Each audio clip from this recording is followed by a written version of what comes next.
Hello મિત્રો, આજે હું તમને એક એવું સ્નેક બતાવવાની છું કે જે ઉપવાસ હશે તો બી તમે ખાઈ શકશો અને ઉપવાસ નહીં હોય તો તમે ડેફિનેટલી ખાઈ શકશો.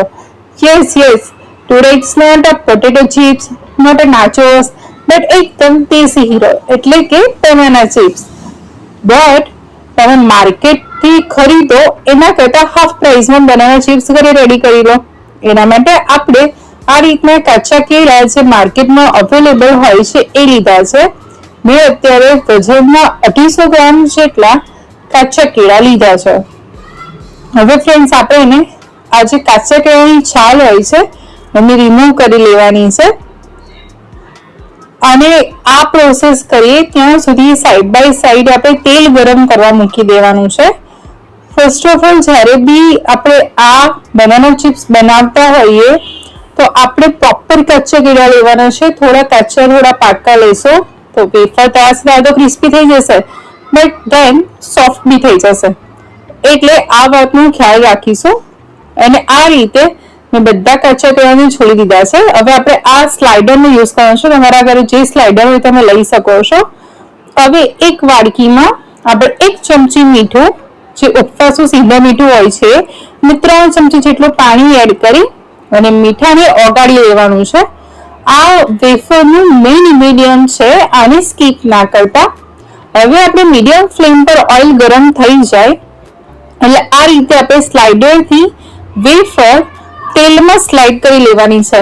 હું તમને આની બી ટિપ્સ આપી દઉં કે જ્યારે બી આપણે વેફર પાડીએ ત્યારે મીડિયમ ફ્લેમ રાખવાની છે અને આપણે એક જ એંગલમાં વેફર પાડીશું તો તેલ નહીં ઉડે. જો તમે ડિફરન્ટ એંગલમાં જેટલા વાસણમાં સ્પેસ હશે એટલામાં તમે વેફર પાડવા જશો તો તેલ ઉડશે અને તમે વેચાઈ શકો છો. એટલે તમારે એક જ એંગલ રાખી સ્લાઇડર અને આ રીતે એક કેળાની વેફર એક જ ટાઈમમાં પાડી દેવાની છે. તમે ઓછી ક્વોન્ટિટીમાં વેફર તળશો તો વેફર પ્રોપર નહીં તળાય. હવે આપણે એને 4 થી 5 મિનિટ સુધી મીડિયમ ફ્લેમ પર જ વેફરને ક્રિસ્પી થાય ત્યાં સુધી તળવાની છે.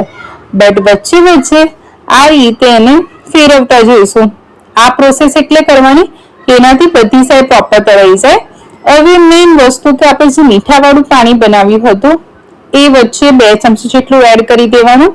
આ પ્રોસેસ કરવાથી તમારી વેફર સોલ્ટી રેડી થશે અને અંદરથી મીઠાના લીધે પ્રોપર કુક થઈ જશે. જ્યારે તમે ખાશો તો પ્રોપર ક્રિસ્પી રહેશે. એટલે આ સ્ટેપ ચોક્કસથી કરશો. કે બહારથી મીઠું ભભરાવશો વેફર પર એ અડધું ચોંટશે, અડધું નહીં ચોંટે. એટલે તમે આ રીતે અંદરથી કરશો તો પરફેક્ટ સોલ્ટી વેફર રેડી થશે.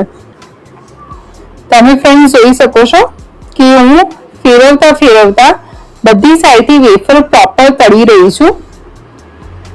તો હવે મને 5 મિનિટ થઈ છે અને તમે જોઈ શકો છો કે વેફરનો ખાસો કલર બી ચેન્જ થઈ ગયો છે. એની જે વચ્ચેની મસલ્સ હોય છે એ થોડા લાઇટ બ્રાઉન થઈ ગયા છે અને એની જે બોર્ડર છે એ લાઇટ બ્રાઉન થઈ જાય ત્યાં સુધી જ વેફરને આપણે તળવાની છે. બસ એને તેલ ડ્રોપ આઉટ કરી લઈશું. તેલ ડ્રોપ આઉટ થઈ જાય એટલે આપણે ટિશ્યુ પેપર પર એને લઈ લઈશું. આ રીતે હું બીજા કેળાની બી વેફર પાડી લઉં છું. એ જ પ્રોસેસથી મેં વેફરને સ્લાઇડ કરી લીધી છે. તમે વેફર કેવી પાડવી છે એ બી તમારા પર ડિપેન્ડ કરે છે. તમને જાડી પાડવી છે, પતલી પાડવી છે માર્કેટ સ્ટાઇલ, ચિપ્સમાં પાડવી છે સ્ટ્રેટ વાળી, એ બધી વસ્તુ તમારા પર ડિપેન્ડ કરે છે. બટ પ્રોસેસ બધી વેફરની સેમ જ રહેશે, ખાલી શેપ ચેન્જ થશે. જો તમારે આ સ્ટેજ પર કેરેલા વાળી યલો વેફર બનાવી હોય તો મીઠા સાથે તમારે હળદર એડ કરી અને હળદર અને મીઠા વાળું મિક્સર આમાં એડ કરશો તો તમે કેરેલા સ્ટાઇલ બનાના ચિપ્સ બી ઘરે જ રેડી કરી દેશો. તો છે ને ફ્રેન્ડ્સ, 4 થી 5 મિનિટ આની બી થવા આવી છે. તમે જોઈ શકો છો કે એના મસલ્સ અને પાવડર બંને સરસ તળાઈ ગઈ છે. તો આ વેફરની બી આપણે તેલ ડ્રોપ આઉટ થાય એટલે એ જ ટીશ્યુ પેપરમાં લઈ લઈશું. વેફર ઉપરનો જે ટેસ્ટી ટેંગીઓ મસાલો બનાવવા માટે 2 ચમચી મરી પાવડર લઈશું, 1 ચમચી જેટલું મરચું લઈશું અને થોડો ખટ્ટો મીઠો ટેસ્ટ આપવા માટે મેં 1 ચમચી જેટલી દળેલી ખાંડ લીધી છે. આ બધાને પ્રોપર મિક્સ કરી લઈશું. હું આ રીતે અત્યારે મિક્સ કરી રહી છું. તમે એની જગ્યાએ મિક્સર ગ્રાઇન્ડરમાં બધું લઈ અને એકદમ ફાઇન પાવડર બી બનાવી શકો છો. હવે આપણે તળેલી વેફરને એક મોટા વાસણમાં લઈ લઈશું. આપણે એટલે સોલ્ટ એડ નથી કરી મસાલામાં, કારણ કે ઓલરેડી વેફર આપણી તળાતા સાથે સોલ્ટી છે. હવે આપણે જે મસાલો બનાવ્યો છે એ થોડા થોડા પોર્શનમાં સ્પ્રિંકલ કરીશું અને વેફરને મિક્સ કરી લઈશું. આ પ્રોસેસ આપણે 3 થી 4 વખતમાં કરવાની છે. બધો મસાલો એક વખતમાં સ્પ્રિંકલ કરી દેશો તો અમુક વેફર પર મસાલો આવશે, અમુક વેફર પર નહીં આવે. એટલે આવી રીતે પ્રોસેસ કરવાથી બધી વેફર પર સરસ એવો મસાલો થઈ ગયો છે. ફ્રેન્ડ્સ, એમાંથી અમુક વેફર હું તમને બતાવી દઉં કે ઓ માય ગોડ, કેટલી સરસ બજાર જેવી ક્રિસ્પી થઈ છે અને ટેક્સચર તો પરફેક્ટ બજાર જેવું. તો તમે બી બજાર કરતા ઓછા કિંમતે વેફર ઘરે બનાવો અને છોકરાઓને ઓબ્વિયસલી ઘરની બનાવટ વાળી હેલ્ધી વસ્તુ ખવડાવો. તો તમે બી આ કેળાની વેફર ડેફિનેટલી ટ્રાય કરજો. કેવી બની મને કોમેન્ટમાં જણાવજો. આવી બીજી રેસીપી સાથે